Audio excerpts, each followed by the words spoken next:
Hi, I'm Tom Scioli, author of Jack Kirby, The Epic Life of the King of Comics. I am Stan, a graphic biography of the legendary Stan Lee, and Jack Kirby's Star Warriors, The Adventures of Adam Star and the Solar Legion. I'm also the author of WITCHMAN, which is a new superhero comic, and there's currently a WITCHMAN Kickstarter campaign. There's only a few more days left, so if you want to be a part of it, follow the link in the show notes below. I'm Matt Zeoli. And Matt, there's a new Beatles song. That's incredible. Yes, it's called Now and Then. Kind of snuck up on me too, because I've been hearing like on the radio and stuff just talk about like, oh, the new Beatles song coming. I'm like, what is it? What are they talking about? And then just the other day, like on Howard Stern, he was talking about how like Baba Booey got to like watch there's like a little documentary about the making of.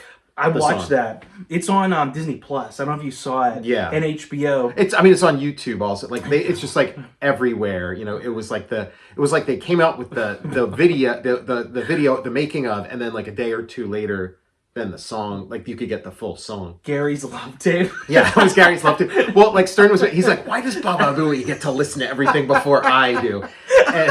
And he was like, and then Baba Booey was like, well, they didn't. It's not like they sent me the video. I was watching. It was like a Zoom. I was part of a Zoom meeting. Oh, where wow! I was watching other people play. So I was like, so then hearing them talk about it, I was like, okay, now I was like super excited, and it was gonna like drop later that same day. So I was like, okay, you know, so exciting, dude. It was part. I know in our other Beatles shows, we talked about the "Free as a Bird" and "Real Love." Right. Well, you know what? That's the interesting thing with this. It was part of it was going to be part of a triad. And if you remember when they came out with those Beatles anthology discs, it was like 3 sets. And so the first 2 sets, each one had a new Beatles song. So I'm assuming this was going to be the third one. And it's a really good song too. Like they might have even been thinking of this as like the centerpiece, you know, like the main song. I tell you what. I don't know. It's like when I'm songwriting, melody. Where do you like? That's what it all comes down to, the melody. And like, how does he fucking come up with these beautiful melodies? Well, like, it's like an era of John Lennon. It's like, you know, it was like 1977 or something, and he was like semi-retired or like taking a break or whatever, and like being a dad and stuff. But he has like some other songs from that era where they're like piano centered and like echoey. Like there was like, because it was like kind of like a raw demo. But there's like a song, I think it was on Milk and Honey. Oh yeah, called Grow Old With Me. And it's like that same sound. Like I guess the difference is this one Now and Then has if you listen to the like original track, it's got this like this like sound going through the whole thing, you know. It's like a real bummer. Like they sat it next to a magnet or something. He's got like Yoko left a horseshoe magnet on the table. Exactly. It's like but like when Yoko gave Paul that cassette, I think she gave him 2. It had Real Love, Free as a Bird, this song, and the Grow Old With Me was on there. Even though it had already been released. Yeah. So you're right, like it was on his demo. Yeah, because it like, and Grow Old With Me, like that's one of my favorite John Lennon songs. It's really good. And I do, like, I'm a fan of demos and stuff. And I like that raw sound. And it sounded like, that one, it sounded like they just did like sort of minimal touch up of this, but it definitely has that sort of like foggy, cloudy sound. You know, really cool. And this one had that, like, it's a good thing they put out that documentary, because when I was talking, like, after I'd heard this song and then I was like calling people up and talking about it and stuff, everybody was like, oh, you mean that AI Beatles song? Like, they're like, and like, I'm like, what? And I guess, you know, just because it's like, oh, they used AI to make it. So I think everybody has this idea in their head that like they just fed a bunch of like of like Beatles songs into a machine and then said, okay, spit out a Beatles, and like, you know, it's, you know, they got Chat GPT to like write the lyrics. Maxwell's silver MacBook. Exactly. Yeah, like but it's like, no, it's like this, like I was listening to the original demo, and the full song is there. If anything, what the Beatles did was kind of subtractive. Like they took there's like a third part of the song that they took out. They kind of stream. It's kind of like "Don't Bore Us, Get to the Chorus." There's this like, and the thing they took out was actually really cool. It's like, you know, John Lennon, like his voice goes real high and stuff. There's a section that they like when they were writing it. They took it out. Like it's because it's like It's the keyboard died on us. I had my keyboard here. It died. It's not working. But it was like, it's true. Okay. Like there's that section. That's like the verse. That's the verse. And then there's a section like right after that where it's a pre-chorus where it's like that's like he starts soaring and stuff, and then it gets to the now and then I love you. So it's like there's 3 parts that it kind of cycles through, and they took out that second part, which I kind of understood why they did, because that second, like that the demo, it's like really haunting, and that second part is really like amazing and beautiful. And then when you get to the now and then, you're like, it's just amazing. So great. And like a lot of like songs I hear on the radio, I think like it's not trendy to have pre-choruses in your songs these days. Oh well, yeah. I mean, and I'm like, I'm a fucking fan of the pre-chorus. It's so high stakes. Like it's so hard to get like ears on your thing. It's like everybody just kind of they put the chorus in the front. You just like put your best foot forward. Yeah, exactly. like there's no messing around. But I mean, John Lennon was just kind of making this thing, and so like with the AI thing, it wasn't like they just created a Beatles Frankenstein or something. Yeah. It was like they had this tape of John Lennon, and there was this weird electronic noise going through the whole thing. And then they also they wanted to isolate his vocals. Yeah. And so I guess what the AI did was they just fed it different examples of okay, this is what John Lennon's singing voice sounds like, in isolation and stuff. So take this tape and eliminate everything that's not John Lennon singing. Yeah, they used the AI to extract the vocal track, isolate it, and extract the piano to isolate it. And it was haunting. They could mix it. It was haunting because in the documentary you hear I love that vocal. That was wild. John Lennon, what a great singer, what a great tone. And they named it after their manager Malcolm, so it's like Mal 9000, I think they called Mal 9000. Yeah, because Malcolm, when you see him in Get Back, I got it. Yeah, he's like, I think he's like the guy who looks like Austin Powers. He got the thick glasses, and then a kind of it's like a third generation Beatles haircut. It's like a parody of a Beatles. Yeah, you'd think if you saw him today at a Halloween party, you're like, all right, man, it's a little over the top. Let's rein it in. He looks like one of the characters. He looks like the guy who manages the department store in Are You Being Served, but with a Beatle wig. That's Mal. That's Malcolm. Mal 9000. Mal 9000. That's pretty. I can't let you do that, Joan. That song too. Real Love from the anthology. Real Love had been released before also. That was on the Imagine soundtrack, and it's really beautiful. And there's 2 different versions. There's a piano version and then a guitar version. Really good. And when those anthology songs came out, I mean I like they're classics at this point. I like them and stuff. But at the time I thought Jeff Lynne produced them, and I was like, this sounds way more like a Jeff Lynne track than a Beatles track. Before I found out that it was part of that triad that you were mentioning, I just was going through and I saw Jeff Lynne's name. I was like, oh, there he is again. Well, because this one, so Jeff Lynne was involved in, or maybe he was at least involved in when they were working on it in the 90s. Because the story's the story's interesting. It's not what I thought. They were working on it in the 90s as part of the anthology. So it was the 3 Beatles minus John Lennon. So this was going to be the John Lennon portion. And the technology, they couldn't get around that whine or whatever. It also it makes sense with that Jeff Lynne production because he overproduces. In my opinion. ELOs, they sound like there's a lot of layers on there. Yeah, I mean I like it and stuff. It's just it wasn't the Beatles. It was you needed George Martin. And so I think Giles Martin was involved in this new one. I think Giles Martin was probably still a teenager, when they were doing those anthologies. Because the anthologies, I was doing the math, and when the Beatles did the anthologies, the Beatles' heyday was not as far in the past as the anthologies are in the past now. Isn't that disgusting? That's disgusting. It's I think we mentioned in the last episode, I specifically remember, because my mom's a big Beatles fan, we were getting ready to watch Free as a Bird, and it said countdown to new Beatles music. Yes. Had a clock going backwards on the television. It was A, Beatles, C. I forgot about that. You mentioned that. And yeah, like I mean, I wasn't like I was young enough. Like I wasn't married yet, but me and my wife were dating, and like I watch it at her house. It was primetime viewing, like with her whole family. Yeah, and appointment viewing.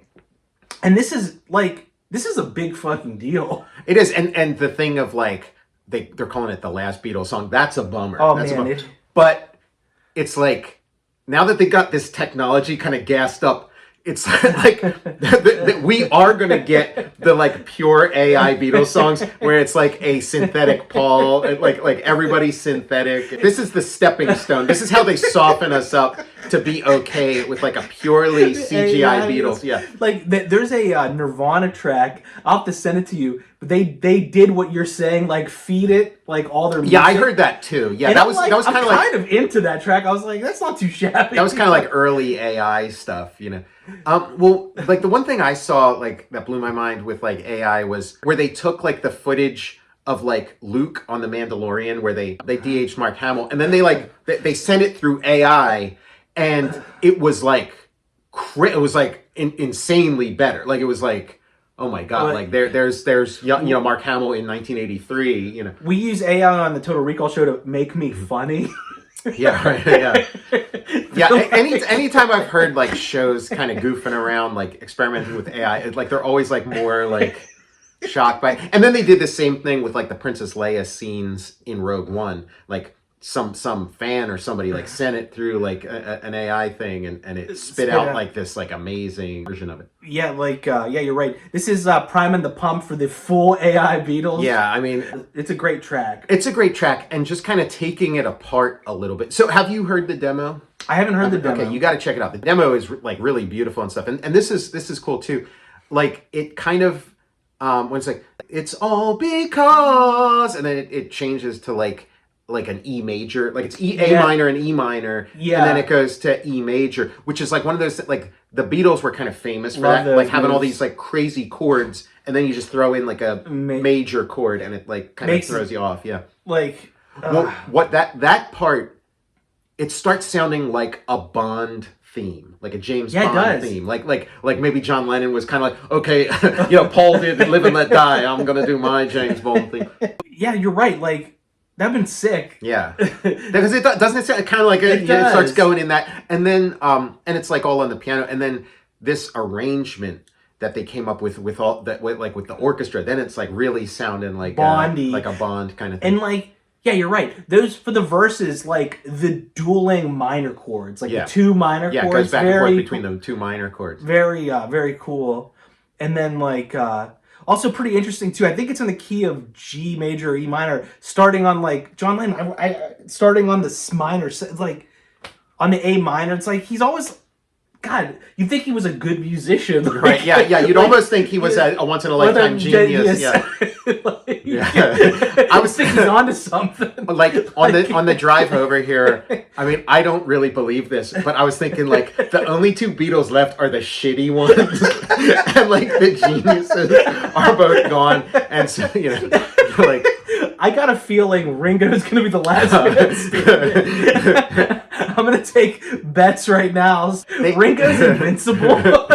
Did Paul do any like 2023 singing on this? Because like his voice is on it. Like you hear Paul McCartney's voice on it, but was that like 1996? Yeah, because there's some great harmonies coming in at the end of it. When I heard those like George Harrison like slide guitar like licks, I was like, man, that they must have got like Danny Harrison. I'm like, those sound just fucking spot on. Like, well, in the documentary, Paul says he did those. Like, I mean, I don't know if like there's George slide guitar like elsewhere in the song, but there's like a couple solos, and Paul said he did. It was like his tribute to George. He was doing like a George style. Paul played those. Paul played those in like a George style. Because I was like, man, those are like. I mean, I'm assuming there's some George on there. Like, I feel like they would have gone out of their way to make sure, like, and I'm assuming, like, not all the slide is Paul. Just like he said, it was the two solos. I'm assuming the other slide you're hearing is like actual George. George.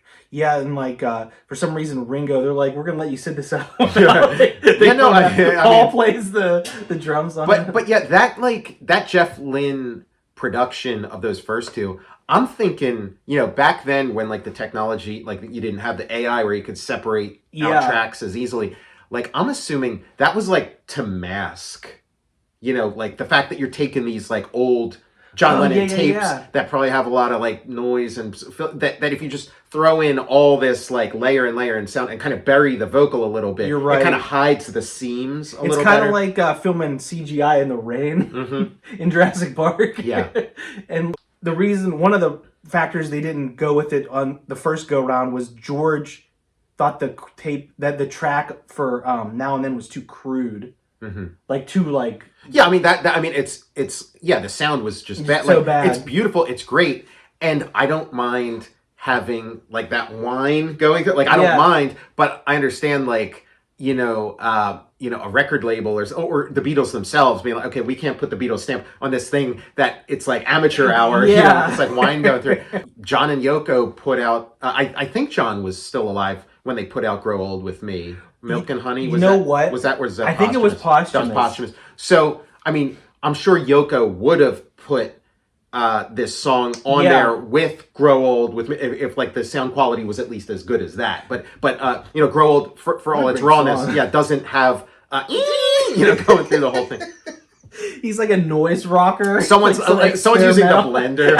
Yoko doesn't want to admit that she was like, or she has the Vitamix in the background. It's like, I'm sorry, mates. Yoko was into smoothies at the moment, or whatever. Was really into. It's like Paul's pissed off. He's like, I knew I shouldn't have given them that Vitamix for Christmas or whatever. It came back to bite him in the ass or whatever. Well, bringing that up, that's another thing too, because I started when the song came out. I started watching like the video for the song. Oh yeah. And I had to turn it off. Because I kind of couldn't stomach it.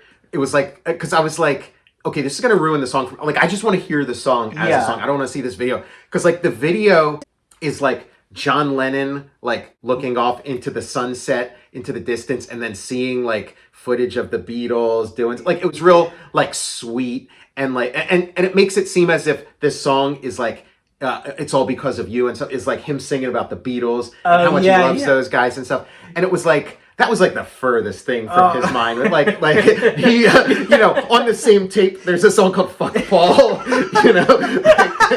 Ringo smells. Yeah, like if John Lennon were alive today, like I'm sure like their differences or whatever, like he'd be over them, or like they might have gone to a different place. But it's like, at the time that he's making that, there's no way he's staring off into the distance thinking about how great the Beatles were. You're so right. Because in that video, he's at the beach, and then it like waved like a Scooby-Doo, and then the Beatles comes up. I was like ready to barf. Like I was so on board with this project, and then watching that video, it's like too much Paul. You needed, because John would have like made fun of that thing so bad. And I was cracking up at he was doing like his mugging the camera and like joking around and stuff. But you're right, like the he's like on a beach. And it like goes, because I mean that song's about Yoko. That song's not about, and I mean you can like imagine it being about something like maybe more universal or whatever, but 100% certain he was not singing about how great the Beatles were and how he wants to get back together with them and stuff. Even funny if it wasn't like that old picture of the Beatles. It's 2023 Paul. Just him by himself. It's Ringo saying, "Peace and love, no more fan mail. It's gonna be tossed." I'm saying this with peace and love. Yeah, somebody needs to do like a fan edit of the video with "I'm warning you." That way we gotta do an edit. Like sometimes on like pop punk tracks or like metal tracks or whatever, they have a clip from like a movie at the beginning of the track. Right at the beginning of like the Beatles song, it's like Ringo's like, "I'm warning you." Then it's like, yeah. I mean, they need to make like a Beatles spoken word album where they take like like the word like John Lennon like talking shit, like audio of John Lennon talking shit, and then audio of all the different Beatles talking shit at various points, and then melding it all together. You do like a Jerky Boys like call the radio with like a soundboard, like it's like in terms of like songwriting and stuff. I want because is it credited as a Lennon McCartney now? Because like there was a point where John Lennon and Paul McCartney were split up as a songwriting duo, but would still publish as Lennon McCartney. Yeah, but I'm assuming by 1977, it's like Paul McCartney. You know, like they're not doing that anymore when that thing's done. But I guess when Yoko hands it over to the Beatles, like, does it become a Lennon McCartney, or does it become Lennon McCartney, Starkey, and Harrison? I thought I read in an article it was a Lennon McCartney. Lennon McCartney, okay. Because I'm wondering because again, all I heard was like subtractive, like it's like as opposed to some like Free as a Bird and Real Love. They didn't like add some verses or some parts. It's like they just took out a chunk of the song. In one thing I read, Paul did alter some lyrics. Okay, and that's where like the full AI came in where it's like because because when I heard the like full track, I thought like when I heard the song, I thought like, oh, John probably did the It's True part, and then they probably added like an AI John to sing the now and then I love you. Like, but no, like John's thing has all of that. Yeah. But you're right, I didn't listen to the lyrics close enough, so maybe in the demo, maybe the lyrics are like slightly different, and they like move a word around here. Yeah, like it. I just wondered, like that you can. Claim co-writer credit just for subtracting a piece, I think it is a Lennon McCartney. There's this fascinating thing I read. It was a couple years ago, but they were like, if I ever find it, I'll send it to you. It might have been through Wired or something. But it was another, I think, AI-related thing where they tried to use computers because they're always billed Lennon McCartney. Mm-hmm. They were trying to see if they could use computers to determine who wrote more of the song based on of all the Beatles songs. So they feed McCartney's solo music and they feed Lennon's solo music into the machine, and then say, tell us which Beatles song is more closer where the needle is closer to one than the other. I thought it was pretty neat when it's a Starkey song, a big X pops up. It's like the other thing that came to mind with this is there was like a quote from John. There was like this interview John Lennon did for Playboy in 1980. It's like this famous interview where they went through like all the songs and said like, okay, which one's yours, which one's Paul's, what did you do on this song? And he broke it down like a bunch of songs in different ways. But like there's this quote from it where like John was basically saying like Paul would do this like passive aggressive thing. Maybe it was subconscious or unconscious or whatever. Maybe it was deliberate. But like every time they do a Paul song, they'd pull out all the stops, make sure it's like, polished to gold. And then whenever it was a John song, Paul would be like, oh, let's get experimental and like just, do like a bare bones thing or put some like weird sound effect on it and just kind of like, and he felt like Paul was kind of like, giving sandbagging him. Yeah. Like giving his song, like Paul's own songs, the full treatment and his a half treatment.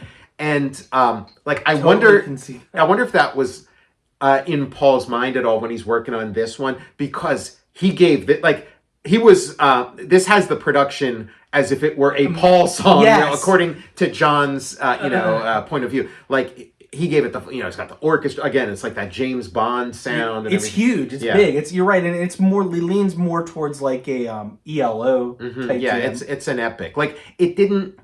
And again, like ELO, like Jeff Lynne, was going for like a sort of Beatles kind of sound, but it created his own sound. Like this one it didn't stink of ELO the way the first two did. So it's in there, but I feel like, Giles Martin. Those strings are tasteful on there. Very tasteful strings. And, I think they really make it when they like show up in there too. I like in the documentary, they were saying that like, they were trying to keep this project kind of like hush hush. And so they didn't tell the orchestra that it was for a Beatles song. They told them that it was like a Paul McCartney, it was a Paul McCartney solo thing. So it's like, oh yeah, no pressure here. Okay. It's like, okay, we'll okay. Like, everybody loosens up. It's like if we told them it was a Beatles thing, they'd be too tight because they'd be so excited. But you tell them it's a Paul McCartney thing, they're like, oh yeah, fuck this. Yeah, whatever. They're like, I like how that's what they need to tell them to get them not to care. Right? Yeah. Oh, it's only Sir Paul McCartney. They knew what they would know something's up if they said it was a Ringo solo. They're like, we can't go that far the other direction. They're like, we need to give them some stakes. This is a Paul McCartney children's album. It's a Ringo Starr spoken word album. It's for the Wiggles.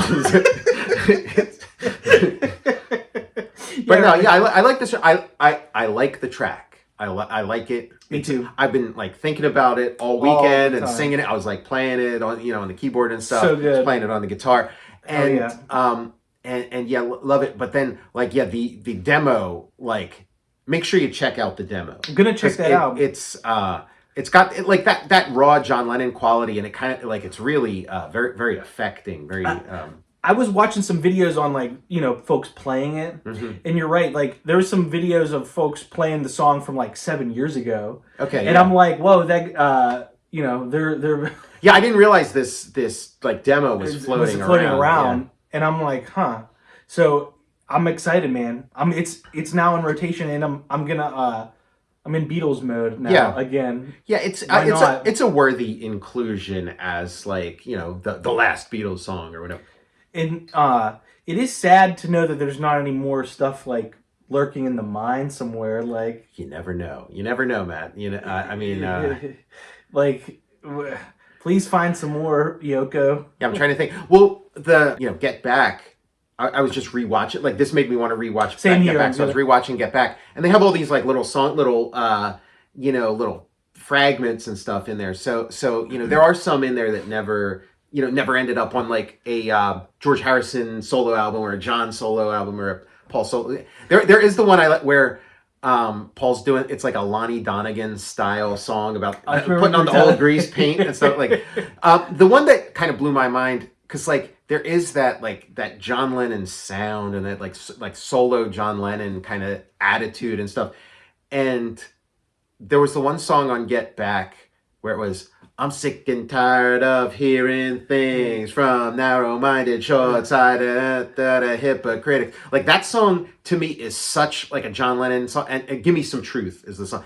And like the John Lennon, album, the track that's on it. It's like this very 70s, very pointed, but it's on Get Back too. So it started out as like a Beatles song. So John Lennon's, and it's more of like a kind of like a happy Bob Dylan song where it's like I'm sick and tired of the human thing about it, just give me some truth. All I want is the truth. The other thing I kind of wonder about that, I mean, I guess like when John Lennon does his solo album and Paul McCartney's doing his solo album, there's like all these songs that it'll say Lennon McCartney, and I always wondered about that. But I guess like how could you get around that if he's sitting in the studio with Paul McCartney playing this song, and then Paul's like saying, "Oh, maybe we do this," or maybe it kind of becomes a Lennon McCartney. And like when I'm writing music too, like to me like having like once you write your stuff, it is so much cooler and better, and like just when you show your music to your other bandmates.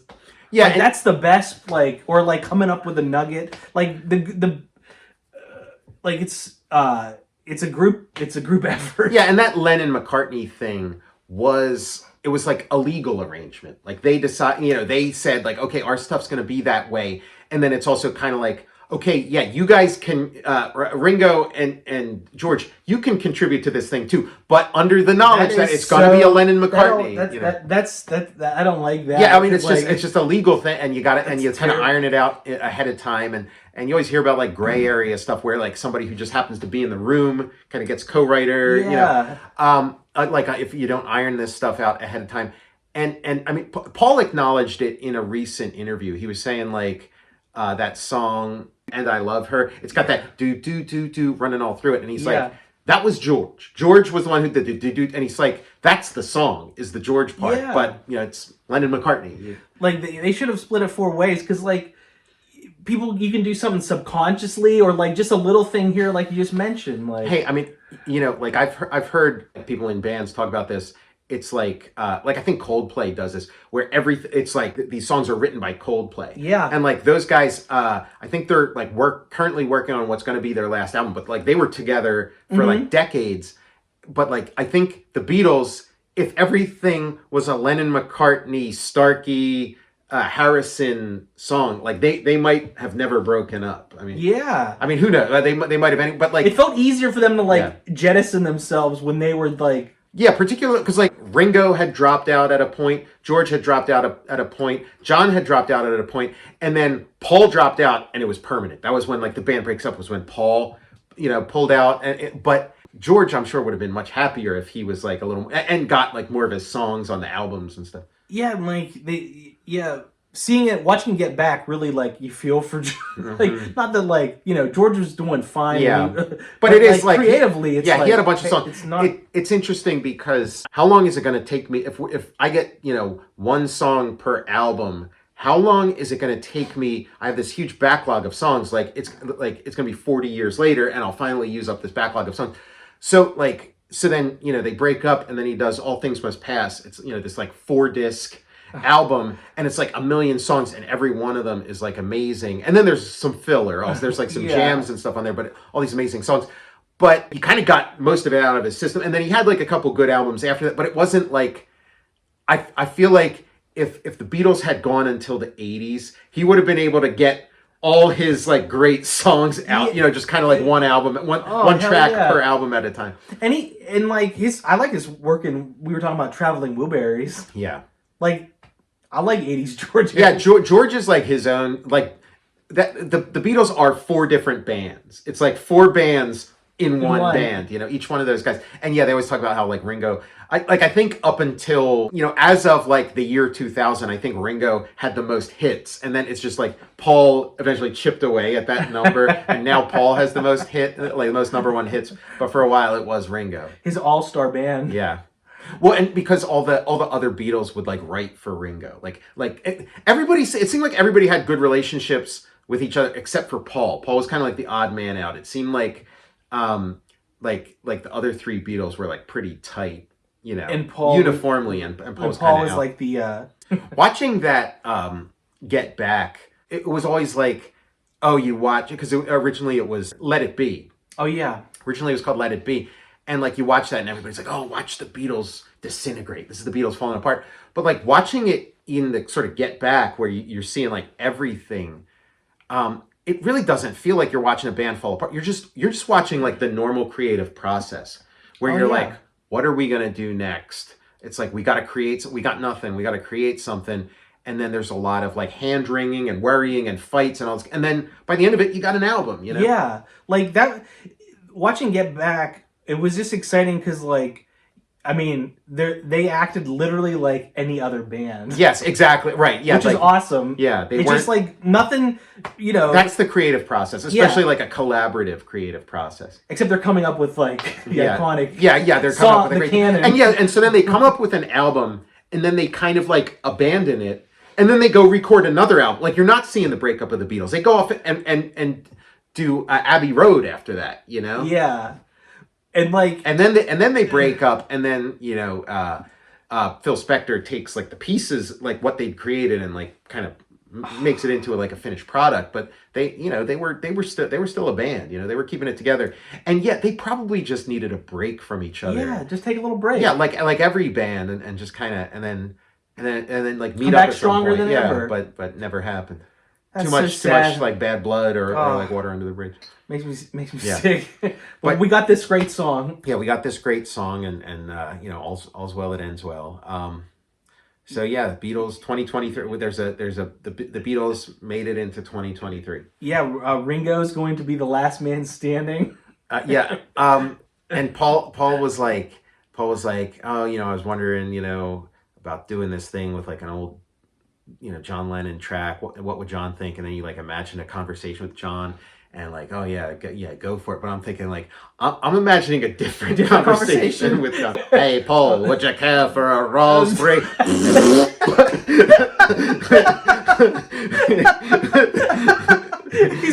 He goes like, like, Paul, why don't you stick it up your arse?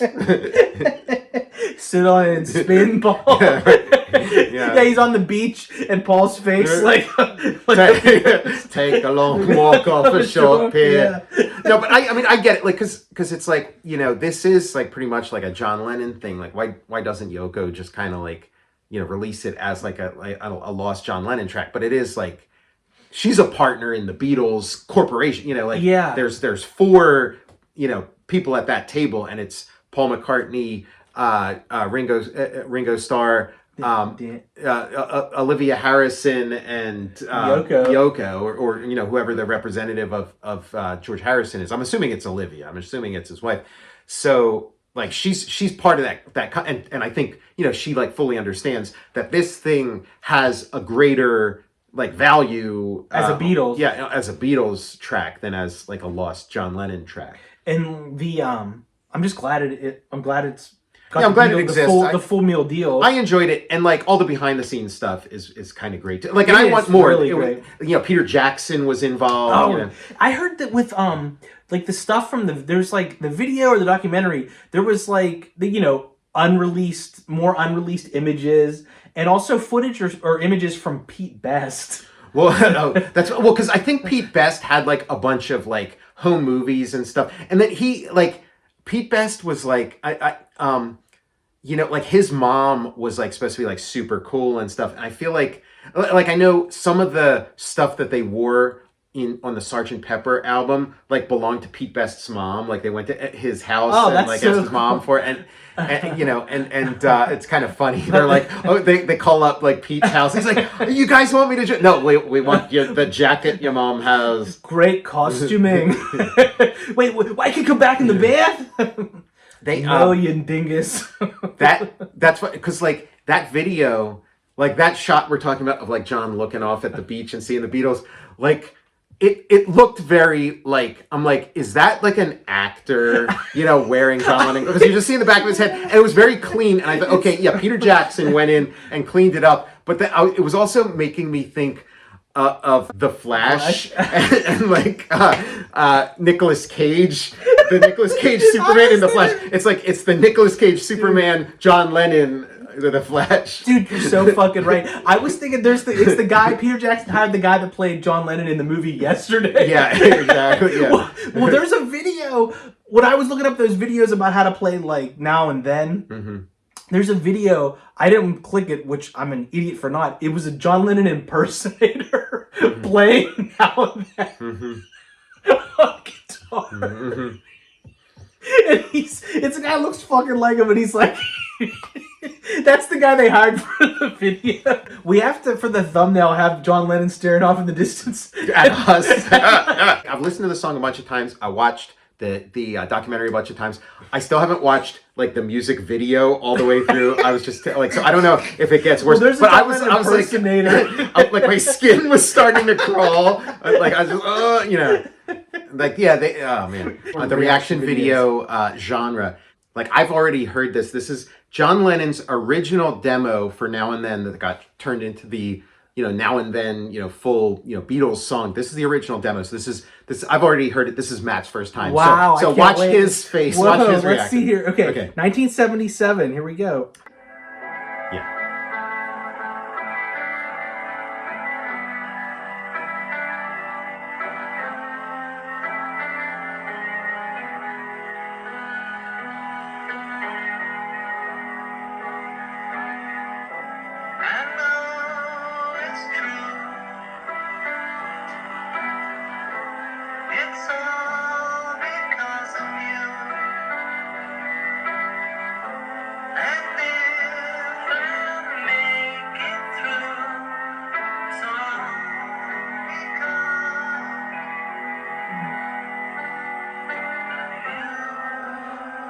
Pretty good, right? So right off the bat, that recording, I'm loving this, the like, quality of the raw quality. It's very haunting. Yeah. And it sounds like even rawer than I could have ever imagined. Yeah. From like a cassette. And like I relate to this stuff because that's like I chase the visual version of that audio sound in my comics. Like I want something that is a little bit like lo-fi. Lo-fi and hazy and kind of, enveloped by shadows and, like that's a whole candlelight. like sub-genre where in music where people like chase that, like try to put that on the album.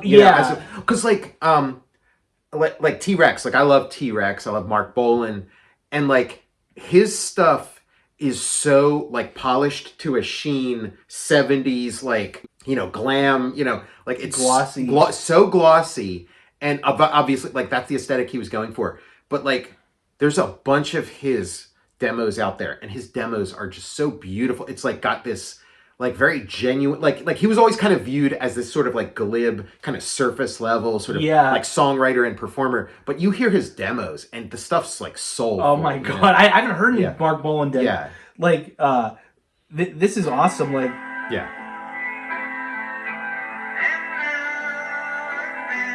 the vocals are there. Mm-hmm.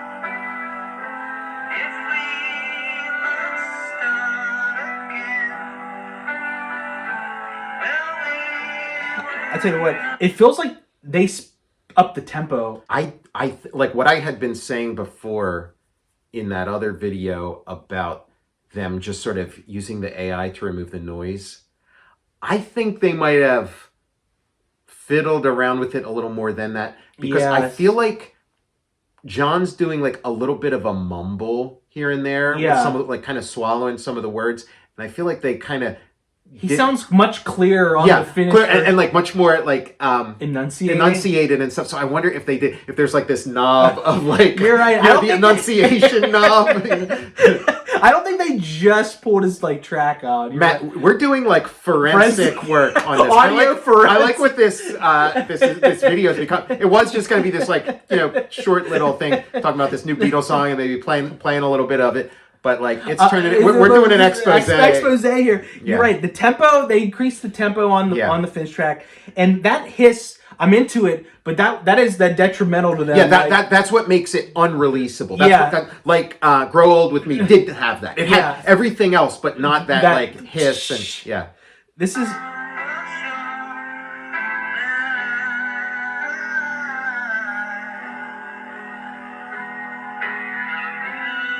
Definitely slower than the finished product.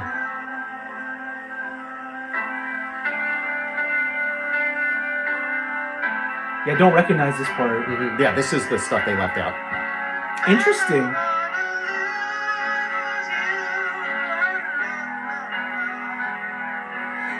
It's like what is it from like? Yeah, he's in that like headspace from Free as a Bird. Right. It's like that like. It's just what he's doing. Yeah.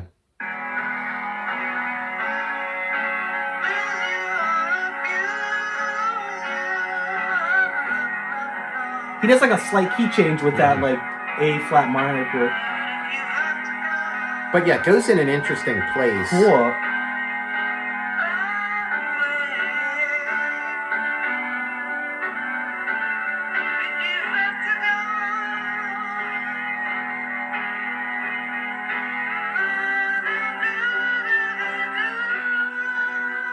Should be going to the chorus with that seventh here.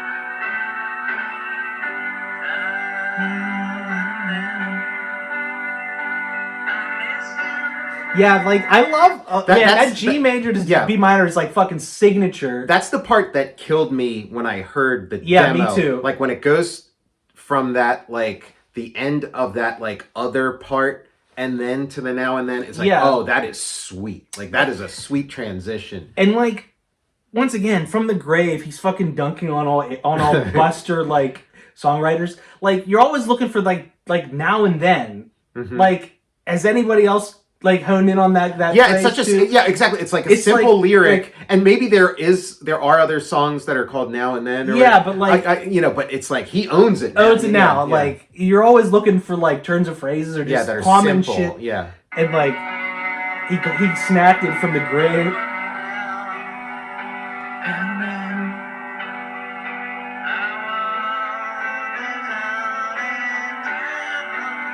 Yeah, because like that mumble, like you hear John Lennon singing on the track, full voice. He's not mumbling. There's not a moment of mumbling. So I think there is a demumbler setting. Well, you're right. He's absolutely mumbling because like the melody is what you're like when you're doing these demos. And once again, we talked about the band on the screen. Like, they're just any band. He's doing like what any rocker does. Like, you're just mumbling the melody. Yeah. You don't get the finished lyrics, so he's just like feeling shit out there in his bedroom or kitchen or wherever he's at the Dakota. I came into this being like, oh, why is everybody making fun of this, saying like, oh, the Beatles are like they created an AI John Lennon. But now I'm kind of seeing, you know, I mean, I think they, you know, did it tastefully, but yeah, Definitely. Like they took this demo and like a lot of it is, you know, just like the John Lennon, you know, with the hiss taken out, and the other instruments taken out, but they're putting a little, you know, a little bit of English in there. They're adding some words and stuff. And like, yeah, the mumble, because it's still a demo, so he's like working shit out on it. The temptation of like new technology and stuff is like, I think they succumb to the temptation here. He's the lawnmower man. Yeah.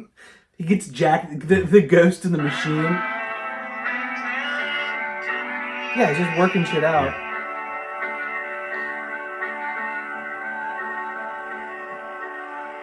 Where does it go from here? I can't remember. Back to You Know It's True. You know it's true. It's all because of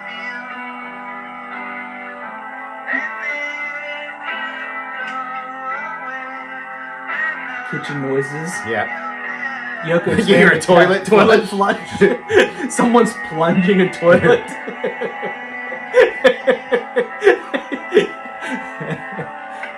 John farts. There's this part again. I think that made it in, right? No, none of that's in there. Oh yeah, you're right. None of that. That's there's three parts to this song that they like, you know, repeat or move around or whatever, but they delete that second part. You know, you're right, because like they are of a piece, because that is the Free as a Bird, because they're all on the same like demo tapes. He's like fucking like into that melody.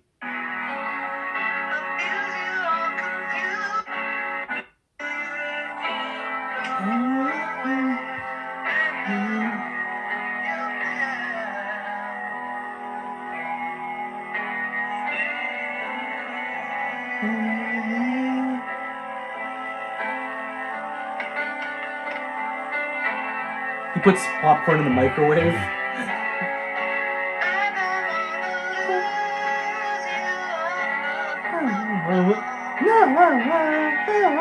Yeah, free as a bird. Yeah.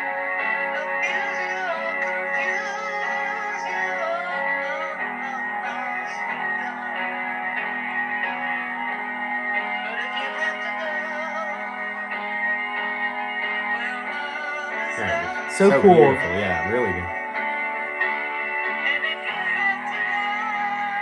I mean, this is magic. This is like, I mean, that track that they made is, you know, it's like a song. It's polished. It's like ready for prime time. But this is amazing.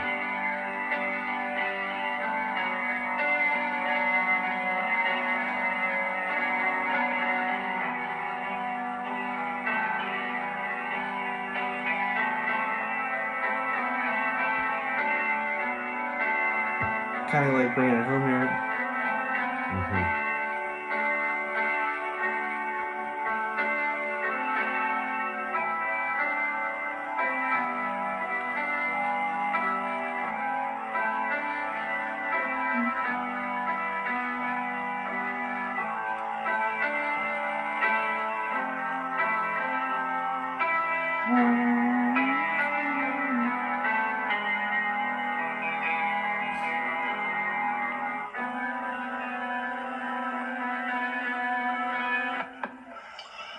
Yeah, I think there is some CGI John Lennon in that track. Now, like listening to it again, it's like, yeah, he's like swallowing his words here and there, where it's like just full voiced, full, you know. And he's clear as hell, and like everything's on the same level, and he's fading, and he's like, you know, he's just like vibing it out. So he's like slowing down, speeding up. These are things like, these are lines you have to draw, you know, for yourself. You know?